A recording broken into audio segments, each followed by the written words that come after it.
some today before someone gets you. What makes an activity so bizarre that it becomes outlawed? Is it societal norms, safety concerns, or something else entirely? In the 1970s, as society changed and people's lives were disrupted, many popular activities became illegal. Hobbies that seemed harmless and trends that were unusual faced prohibition across various corners of the U.S.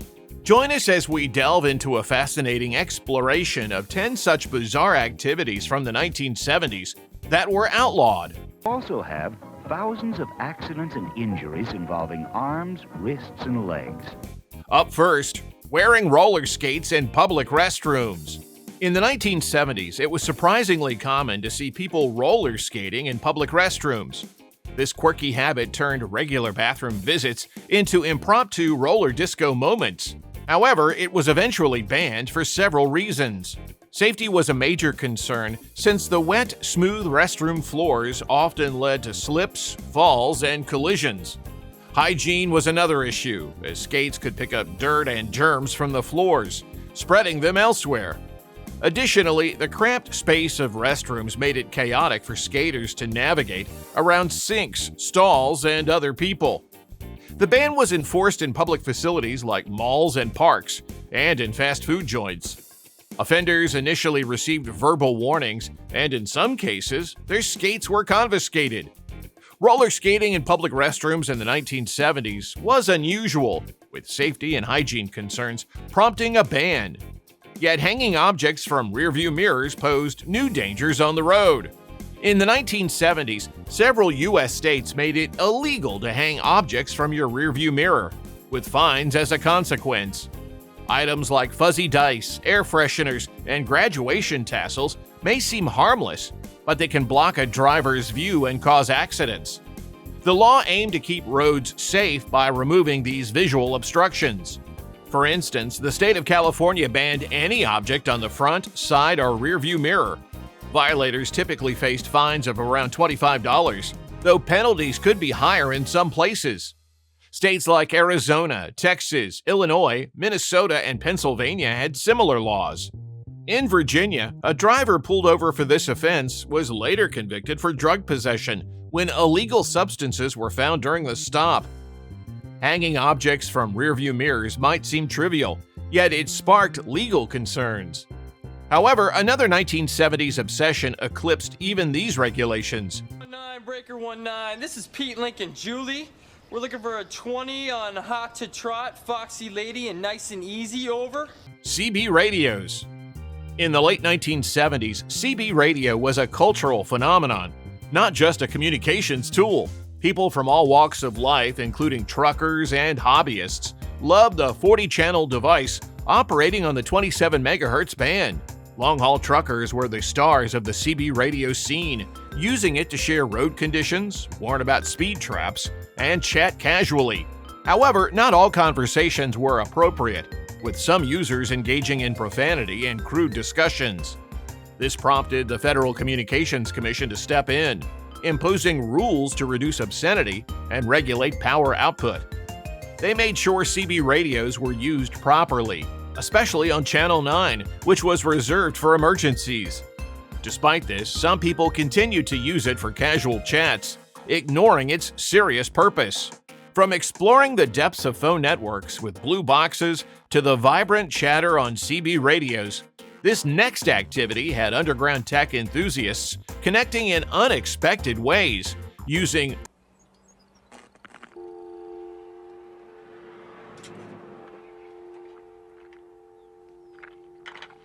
phone phreaking that eventually led to some serious problems.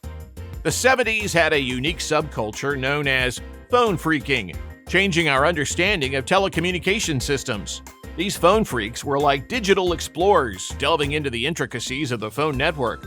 It all began with a simple whistle that could mimic the 2600 Hz pitch used in phone systems.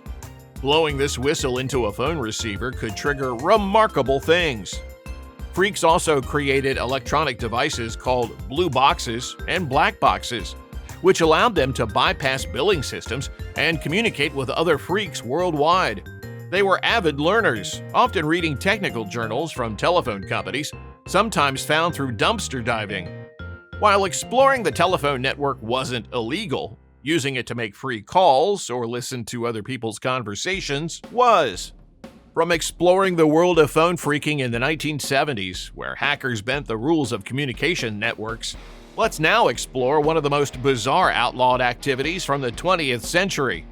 Up until the mid-1970s, pinball, the seemingly harmless arcade game, was illegal in many of America's biggest cities, including Los Angeles, Chicago, and New York. Early pinball machines were made without flippers, and many thought playing on the machines wasn't based on skill, but more on chance. Lawmakers saw it as a form of gambling and perceived it as a mafia run-up ripoff that could influence the very impressionable youth of the day.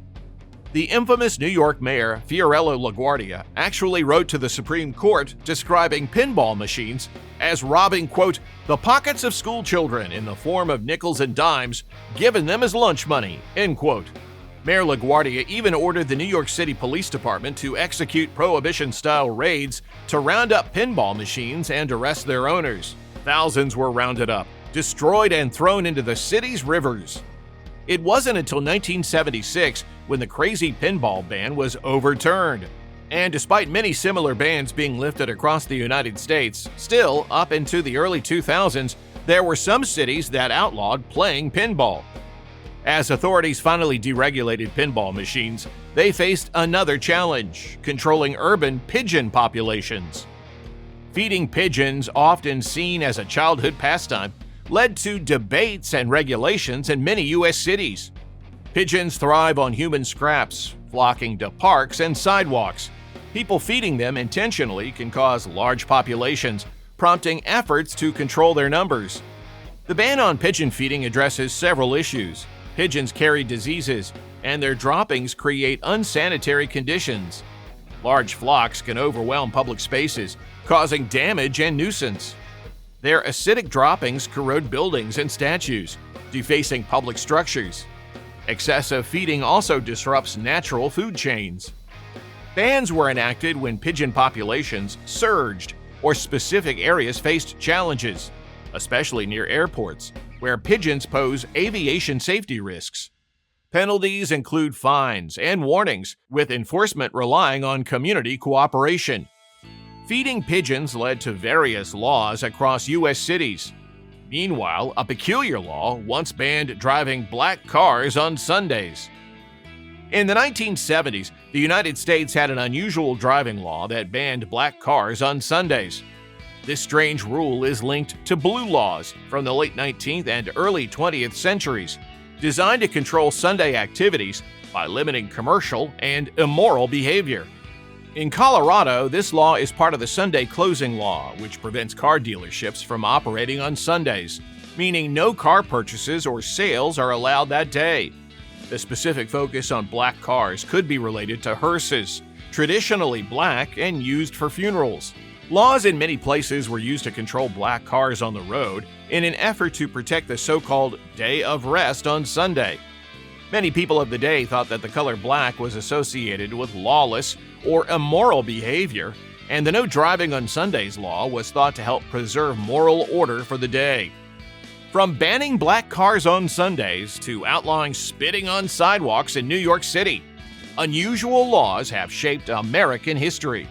In the early 1900s, spitting on sidewalks was common in the United States. People thought spitting relieved respiratory issues, especially for those with tuberculosis. However, once doctors discovered the tuberculosis bacterium, they saw spitting as a health hazard. New York City banned spitting, with fines and possible jail time for violators. The law aimed to improve public health, but enforcement was controversial. Many men felt it infringed on their freedoms and doubted the medical evidence. The ban sought to reduce the spread of disease and maintain public health standards. Although the habit has mostly disappeared, it reflects a time when sidewalks doubled as spittoons.